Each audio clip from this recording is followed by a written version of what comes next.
নমস্কার বন্ধুরা, আশা করি আপনারা সবাই ভালো আছেন। আমরা আজকে গোলাপের উপর একটা খুব ইম্পর্টেন্ট টপিকের উপর আলোচনা করছি। সেটা হচ্ছে mites.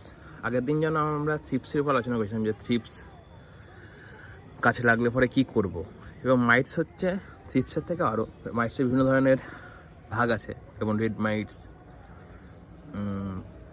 Yellow mites, spider mites. এরকম মাইটস জেনারেলি আপনার এই যে পুরোনো পাতা যেগুলো আছে তার তলে থাকে, বা পুরো গাছটা একটা মাকড়সার মতন জালের একটা আস্তরণ দেখা যায়।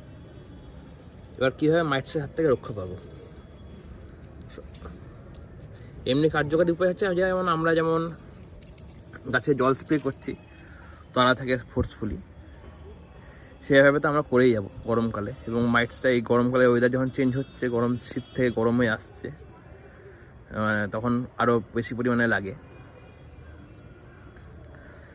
তার সঙ্গে আমাদের যে মেন সমস্যাটা হচ্ছে পাতা তল থেকে আমরা স্প্রে দেখেছি, সেভাবে স্প্রে করব।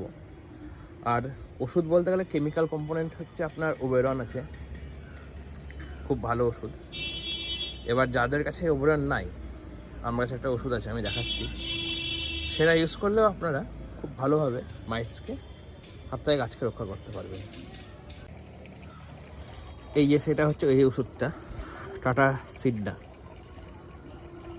মানে এটা এতটা ভালো ওষুধ, যেটা একবার দিলে পরে আপনারা একদিনের মধ্যেই তার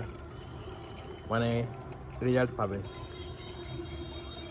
আমি আমার যেমন এই 10 লিটারের যে স্প্রেয়ার মেশিনটা আছে, তার মধ্যে আমি লিটারে 1 ml নিয়ে, এই যে আপনার